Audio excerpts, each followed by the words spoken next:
Hey everybody, Buck and Robert here. We are getting geared up for the 90 Compression Classic in Aiken in July. Headed over there on Monday for a little scouting trip, and we thought we'd dive into some 90s golf balls a little bit just for fun. Buck, say hey. Let's talk some balls. Nice. Uh, Hey, so everybody. we don't have any particular format because we're not that formal, but we're just going to kind of jump around. I've got a couple of favorite golf balls. Buck's got a couple. We'll see where it takes us. Here we go. Buck, you want to start off? Okay, let's start it. When I think of a quintessential 90s golf ball, it's kind of hard to go wrong with the maxfli Revolution. Oh, that's like one of Uh, the best wound balls ever made. was it wound? I think it was like the first multi-material golf ball. I think there was a round one, and then they made a solid core one. I think the Revolution was solid core. Now the RM and the HT were the wound Bellatas. And then the Revolution was the first multi compound golf ball or layered golf ball to compete with one of my other favorite golf balls, the Top Flight Strata. Nice. Well, So, we'll let ChatGPT decide what the Maxwell Revolution was made out of. okay. All right. First of all, Maxwell Revolution. Robert's probably wrong. Buck's probably right. Fun fact, the first time I ever broke par was with a maxfli Revolution, shot 33 on 9 holes, and I still have the ball upstairs in one of my bags somewhere. I should have Bring brought it. it down for this, Say but bring it to Aiken. Let's play it. no, we're holding on to that one. We're All right. saving it. All right. My first ball is the Titleist Tour Bellata 100. Okay. That is a Okay. wound ball, Buck. That ball is wound. No questions there. That's 100% wound.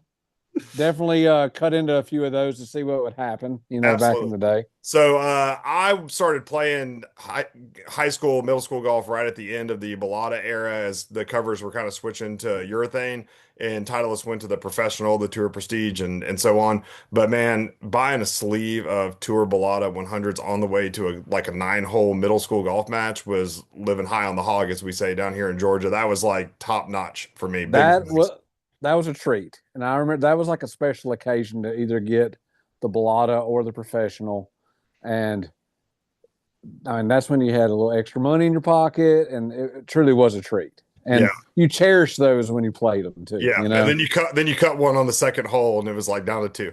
Yeah. Exactly. All right, what's your next ball? Well, I kind of alluded to it earlier. It would be the Top Flight Strata, but the Top Flight Strata Tour Professional 90 to be exact. That was that was the ball that we were given in high school. That was our team ball. Our number one player was came from an affluent family, and that was his favorite golf ball. So his dad supplied the golf balls for the team, and just a great ball. I think that was when Top Flight was at its absolute peak, in my opinion. You had Jim Furyk playing the Top Flight Strata, Hal Sutton, I'm be about in to the say right Hal club Sutton. today. Well, I see the hat on his head now. Yeah. So I mean, the Strata was an incredible golf ball, and I almost think it might still hold up. And people talk about the Pro V1 being the most important golf ball, which it was. It changed the game forever. But No the doubt. but the Strata, I think, was like the predecessor to the Pro V1. It is what kind of it was the domino and the domino effect to create the Pro V1. I And was not I was not a Strata guy. I didn't not like them, but they just weren't really on my radar screen. well, they had the Tour Professionals, and I want to say there was another one they had. Maybe I can't remember what it was, but then they came out with the Stratas that had like the playing card symbols on them. You had Yeah, like the 100%. spade. The spade, the Those heart. Yeah. those were nowhere near as good. They had a great thing going, and they just had to screw it up. But Yeah. the They, original, they were doomed from the onset when the Pro V1 came out, so it was just a matter of time anyway. Uh, yeah, all right, my next ball. Let's see, what do we do? Tour Bellata, Strata, Revolution. All right, here you go. All right, this is probably my top ball. Uh, Precept MC. that was my go-to ball in high school for the That main was reason. the discount. Fill your bag up with them. Play 45 holes a day in the summer. Durable, still playable. Great ball Still though. have It great it was ball. it, it had the same I mean, you got just about as much performance with it as you did the Strata, the Revolution, but it didn't have the ambiance of a tour ballata or professional. But the preset was a fan. The MC was a Yeah. spectacular ball. Well, and there was like, if you really want to get deep about golf balls, all the Tour Bellata, the Revolution, the Professional, there was almost like a sheen to those balls that you could when they were nice and white and almost a little bit shiny. And then as you played them, they kind of got like beat up and a little dull, you know. But Mm-hmm. but the Precept always was a little dull to me. I mean, I think it was made to be like a durable golf ball. It just like you said, it did not have the look of those premium balls. But I mean, it spun like hell. It went far off the tee, and you could play them all day. I mean, like I said, It I did all played. the things. It did Yeah, all the things. but it was just cheaper. And man, you'd find one of those in the woods and throw it right in your bag. I mean, there was So no question. 90s golf balls, I mean, I was in high school. It's not like I was, you know, didn't have the disposable income to buy the Stratas, the Revolutions. So when I wasn't getting supplied the Stratas via golf team, I was playing MCs. That was my go-to golf ball. Oh I, yeah, I probably totally. played it more in high school than any other golf ball. Oh yeah. I mean, it's a great ball. I mean, on the list that we're talking about today, it might be top notch from the '90s. All right, Oh yeah, oh yeah. give me one more, and I got one more for you before we wrap up. All right, you were talking about durability. This is the exact opposite of durable. The maxfli RM 100. It Marshmallows are harder than that golf ball, and I mean, 3 hole lifespan, maybe, and talk about thinning one on the second hole. I mean, I almost wondered if you hit it hard enough and caught it thin, would it actually like the club go into the golf ball and it be stuck on your club? But if you could flush that thing, I don't think there was a softer golf ball. I think they actually had the Titleist Tour Bellata beat when it comes to just pure soft feel. Yeah. We've had a lot of conversations on Twitter about golf balls from back in the day, and that is like an honorable mention every single time. But the guys that bring it up swear by that golf ball. I mean, I just did not play with it a lot, but it was one of those ones, like you said, it's like if you hit it wrong, it was out of round. And that reminds me of our friend over here at Athens, Don Carpenter, was telling me when he was in high school in the 80s and early 90s playing golf, they would had a little ring They had that a put ring, in they their would check bag, the roundness. Yeah. check it and see if the ball was out of round after a couple Mhm. of holes. That was one of those balls that fit that description for sure. So the RM actually led to I don't know if you remember the maxfli HT Bellata. Oh yeah. That was the high tension Bellata. And it was supposed to be the answer to the RM for a durability standpoint. It Right. was supposed to be a much more durable cover and a little longer lifespan than the RM. But the Uh, RM it came in that gold box. It was just cool. I mean, I'm glad to see maxfli kind of coming back because it was a really awesome brand. I mean, not just balls, but the Australian blades. I had one of my high school teammates had a maxfli 5 wood that I just remember. The thing was awesome. It looked like something you'd see in a bargain bin, but it just performed. And I'm glad to see maxfli making a well, comeback. they're a legendary brand. I mean, they were, and then Europe, they had like Dunlop Maxfly, and Sevi was playing that stuff. There were persimmons, there were carbon, woods that were made, all kinds of. Uh, Aldo was a maxfli guy, wasn't he? yeah, absolutely. I mean, Yeah. there's a lot of Maxfly staff bags out there, from back in the 80s and 90s for sure. It just sort of like fell apart late in the 90s with the Pro V1, but didn't Dick's Sporting Goods buy them? Yeah, they're a house brand. You can Do you only get think them at you think Dick's or Dick's Golf Galaxy. you think Dick's will put out a run of Australian blades since they own Maxfly? Well, they came out with that. They just came out with a forged blade. Forged blade. I guess it's forged. I think it's got some tungsten in it and all that stuff.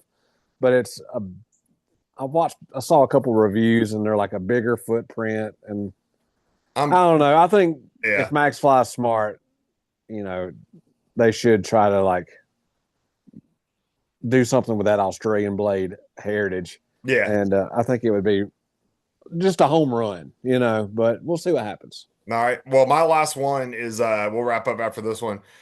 I can't leave out the Titleist or the Titleist Professional 90.